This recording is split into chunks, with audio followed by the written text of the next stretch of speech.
Question 14 देखिए, let L be the set of all lines in X Y plane.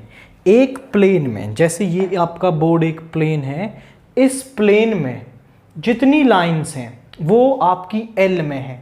L be the set of all lines, set of all lines in a plane. फिर इसके बाद इस पर जो are relation है वो किस तरीके से डिफाइंड है कि L1 कॉमा L2 जो है वो इसमें तब आता है when L1 is parallel to L2, यानी ये दोनों जो आपस में है अगर वो पैरेलल होती हैं तो वो आपका यहां पर आएगा। Show that R is an equivalence relation. हमें ये शो करना है कि जो R है वो एक इक्विवेलेंस रिलेशन है। तो फॉर रिफ्लेक्सिव हम इसे करते हैं।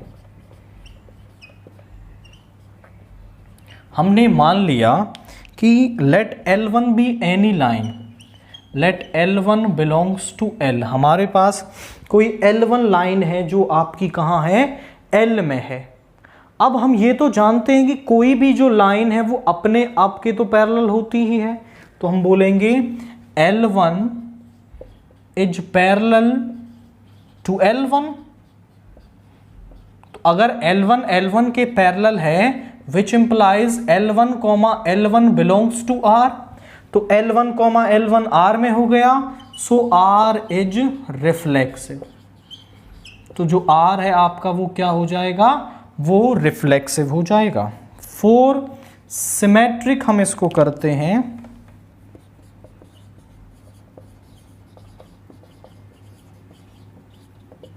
फॉर सिमेट्रिक करेंगे तो आप देखिए जरा, late L1, L2 belongs to R। हमने L1, L2 कहाँ ले लिया, R में ले लिया। अब L1, L2 R में तब होगा जब आपका L1 पैरेलल टू L2 रहा होगा, और अगर L1 L2 के पैरेलल है तो हम ऐसा लिख सकते हैं कि L2 is parallel to L1, और जब L2 L1 के पैरेलल है सो विच इम्प्लाइज कि L2, L1 belongs to R। आप समझो कि L1, L2 R में है, L2, L1 R में हो रहा है, सो R इज सिमेट्रिक। तो जो R है आपका वो क्या हो रहा है, वो सिमेट्रिक हो रहा है। नाउ फॉर ट्रांजिटिव हम इसे करते हैं।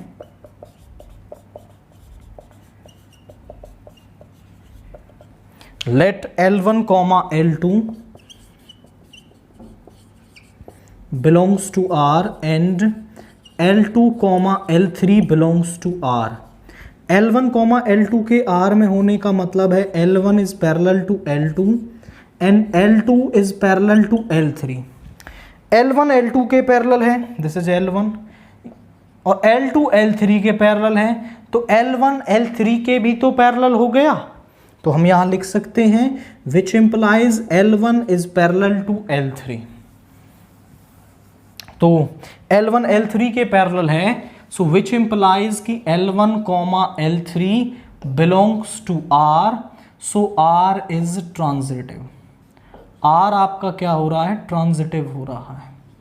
Now hence R is an equivalence relation, क्योंकि R जो है आपका वो रिफ्लेक्सिव हो गया, सिमेट्रिक हो गया, ट्रांजिटिव हो गया, तो हम कह सकते हैं कि जो R है वो क्या है, एक इक्विवेलेंस रिलेशन है। इसके बाद भी कुछ क्वेश्चन दे रखा है, find the set of all lines related to the line. हमारे पास जो गिवन लाइन है, the line is y is equal to 2x plus 4। हमने क्लास 11th में एक लाइन की, स्ट्रेट लाइंस की 5 फॉर्म्स पढ़ी थी। उनमें से एक फॉर्म थी हमारे पास y is equal to mx plus c, जहां पर m होता था हमारा स्लोप एंड c होता था y इंटरसेप्ट। अब हमने एक और कंडीशन भी पढ़ी थी कि पैरेलल लाइंस के जो स्लोप हैं वो क्या होते हैं, वो इक्वल होते हैं। यानी कोई जो लाइन है वो इसके पैरेलल कब होगी, देखिए इसका स्लोप क्या आ रहा है, यहां पे 2 आ रहा है, और 4 है इसका इंटरसेप्ट। यानी ये जो लाइन होगी वो कुछ इस तरीके से होगी कि ये 4 पे कट करके निकलेगी। यहाँ जो भी एंगल रहेगा वो 4 पे कट करके निकलेगी। अब जो अगली लाइन हम बनाएंगे वो 3 से कट करके निकाल दें और सेम एंगल के साथ 2 से कट करके निकाल सकते हैं, 1 से कट करके निकाल सकते हैं और एंगल को हम सेम मेंटेन करके रखें, मतलब स्लोप को सेम रखें हम। तो जरा चेक करो कि इन पॉइंट से पास होने वाली जो लाइंस है वो इससे रिलेटेड होंगी, क्योंकि चेक कर लो वो सारी क्या होंगी, पैरेलल होंगी। यानी आप केवल ये वैल्यू बदलते जाओ तो आपको एक सेट ऑफ लाइंस मिल जाएगा जो इससे रिलेटेड होगा, बट जो स्लोप है वो यही होना चाहिए क्योंकि वो तभी पैरेलल होंगी। तो आप बोल देंगे कि set of all lines related to y is equal to 2x plus 4 are y is equal to 2x plus c। ये आपकी वो सेट ऑफ ऑल लाइंस हैं जो आपकी इससे क्या रहेंगी, रिलेटेड रहेंगी, क्योंकि यहां स्लोप के बराबर होने का मतलब है ये दोनों पैरेलल हैं, क्योंकि पैरेलल लाइंस के जो स्लोप हैं वो इक्वल होते हैं। तो स्लोप को इक्वल रखा और यहां वैल्यू आपने c लिख दी।